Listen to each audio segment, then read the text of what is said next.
Saat itu, saya ditugaskan untuk menghentikan teror dari sniper KKB di suatu perbukitan yang berada tidak jauh dari lokasi perusahaan milik pemerintah.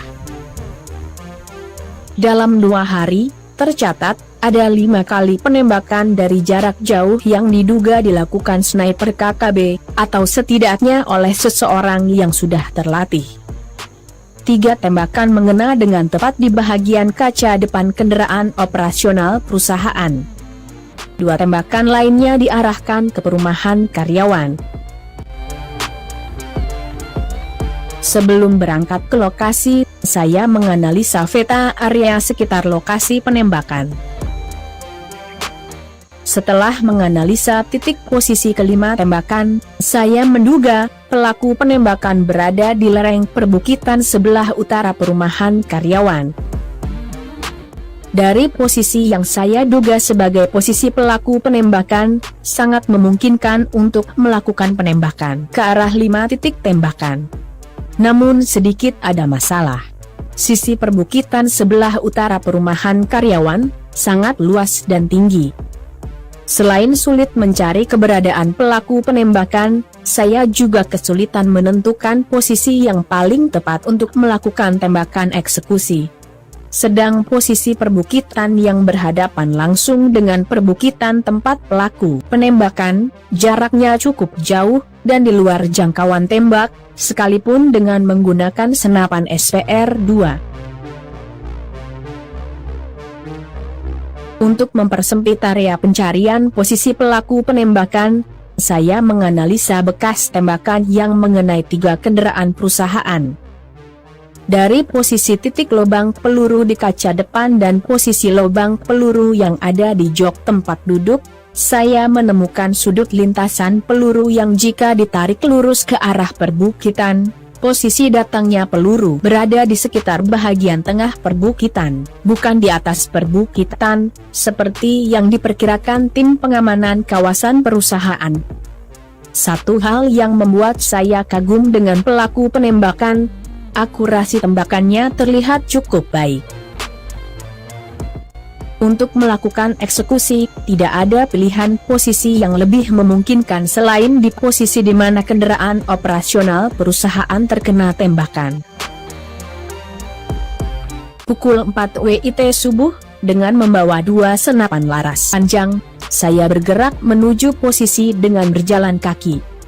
Karena posisi yang saya pilih berada di tempat terbuka, dan sangat rentan terkena tembakan sniper KKB, kali ini, saya tidak mengikut sertakan personil pendamping. Jarak tembak sekitar 400-500 meter, dengan senapan SPR-2, arah dan kecepatan angin masih bisa saya abaikan. Tiba di lokasi, saya memilih posisi di parit jalan yang sedikit berair. Beberapa bongkahan batu saya letakkan di pinggir parit sebagai perlindungan. 1 celah yang cukup untuk ujung laras dan teleskop senapan SPR-2, saya bentuk di antara tumpukan batu. Celah batu, saya posisikan untuk bisa dibuka dan ditutup dengan hanya menggeser 1 bongkahan batu. Senapan SPR-2 saya kunci di kaki bipod dengan ujung laras yang saya posisikan 5 cm di belakang celah batu yang masih tertutup. 2 magazin peluru kaliber 5,56 saya isi penuh untuk senapan SS-1. Kemudian, saya beristirahat sambil menunggu hari terang. Pukul 10:15, perbukitan sudah terlihat jelas. Terlihat ada beberapa tumpukan pohon-pohon kecil yang dipenuhi semak dan batu-batuan. Ada 3 titik yang saya duga paling mungkin sebagai tempat persembunyian sniper KKB. Ketiga titik tersebut pun saya amati dengan cermat. 1 jam saya amati, tanda-tanda yang menunjukkan keberadaan KKB belum terlihat. Saya meraih senapan SS-1. 2 kali rentetan tembakan, saya arahkan ke perbukitan. Sambil menunggu respon dari sniper KKB, saya mengamati 3 titik yang saya curigai. 5 menit berlalu, belum juga ada respon atau tanda-tanda. Saya kembali melakukan tembakan beruntun. Kemudian senapan SS1 saya letakkan dengan posisi berdiri. Ujung larasnya sengaja saya munculkan kira-kira 20 cm di atas tumpukan batu. Tidak sampai 1 detik, satu tembakan melesat menghantam pinggiran tumpukan batu, hingga menimbulkan suara rikoset peluru yang mendesing. Kembali saya meraih senapan SS1 dan melakukan rentetan tembakan panjang yang menghabiskan 1 magazin peluru. Kemudian meletakkan senapan SS1 dengan laras yang muncul di atas batu, lebih panjang lagi. Untuk lebih memancing nafsu sniper KKB, topi loreng saya letakkan di atas batu.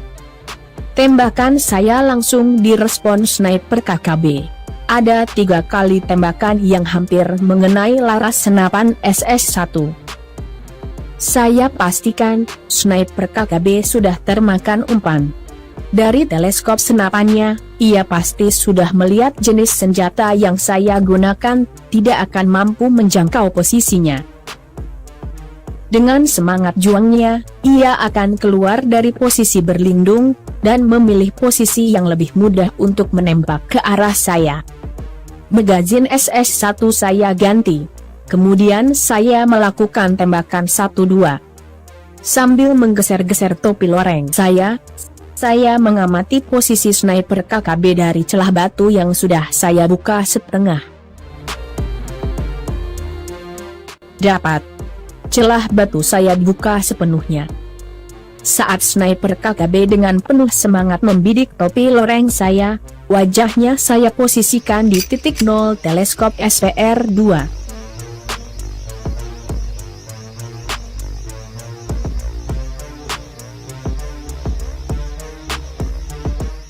Dengan menahan nafas, trigger senapan, saya tekan dengan sedikit hentakan.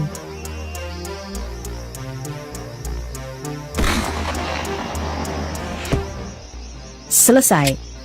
Selamat jalan sniper KKB. Saya Hantu Rimba.